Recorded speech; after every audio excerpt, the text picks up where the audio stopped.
Hi, I'm Chris Hughes, graduate student in the Institute for Interactive Technology at the University of Alabama, and I'm going to give you a quick overview of how I'm using my LinkedIn account.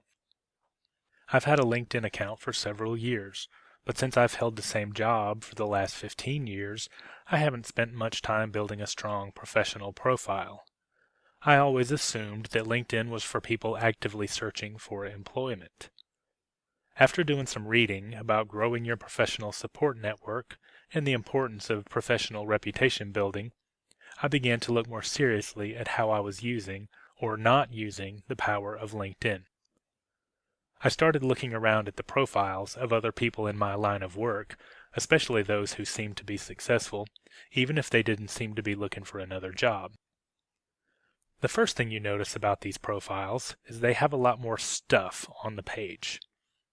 Here's the profile of a guy who has the same job title as me, but his title makes him look so much better on paper. Every section of his profile is full of information. This gives the appearance that he has a lot going on.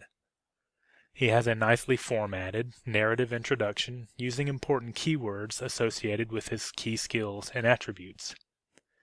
He has also uploaded a very slick sample web analytics project report to his profile. This gives a very vivid visual impression of the quality of his work. Because I've never really put any work into it, my introductory paragraph is short and dull. Some users do a great job of selling themselves without feeling salesy. This user strikes a great balance between identifying their specific skills and what kind of value they bring to their current and future employers. I noticed that most well-connected LinkedIn members represented themselves with a professional quality photo. Until recently, I had a grainy webcam shot as my profile picture. Amazingly, this is not all that uncommon.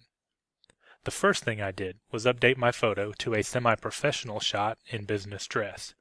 If I ever start job searching in earnest, I'll upgrade again to a professional portrait. Appearances do count in social media, especially on professional networks, and it helps to present yourself in the best possible light. A simple way to make yourself stand out is by using icons and graphics on your page. Some users have attached images to their project listings, so I started adding images to my page everywhere I could. This is not a substantial change to my profile page, but it certainly helps bring some character to a page that generally looks like every other page in LinkedIn. Another example is a moderately long list of skills, with at least a few endorsements associated with each one. This seems to be very common among successful employees. I went through my skills list and hid those that weren't particularly relevant to my current professional goals, especially those that didn't have any endorsements next to them. I also found some users that listed skills I didn't even know existed in LinkedIn, but certainly applied to my professional career, so I added those to my list as well. Endorsements and references seem to me the most important areas of the page to work on. While it is important to say the right things about yourself in the right way, what others say about you carries more weight. Endorsements are the easiest of these two to begin gathering, so that's where I've started. I'm currently using a strategy of providing endorsements for my contacts in the hope that they will notice my generosity and reciprocate by providing endorsements for me in return. If that doesn't get traction, I will start asking my contacts for endorsements directly. I think it's important to tread lightly while doing this to avoid making my employer nervous. References can be much harder to get started with, and there doesn't seem to be any way of getting them except by outright asking for them. There are two things I'm keeping in mind when deciding who to ask for a reference, and the first one is a no-brainer. Is this a person who will give me the kind of reference I'm willing to post on my profile page for everyone, including potential employers, to see? And number two, is this a person who I would be willing to write a reference for in return? Writing a reference can be time-consuming, but avoiding writing a reference for someone you aren't entirely sold on can be downright difficult. You don't want to burn bridges while seeking your references. While it can be hard to gather glowing references from your coworkers and clients, it seems that the time and effort will be well spent. I've started talking to trusted colleagues about writing references for me, and I hope the effort will begin to pay off soon by helping to develop and improve my reputation among my peers in LinkedIn.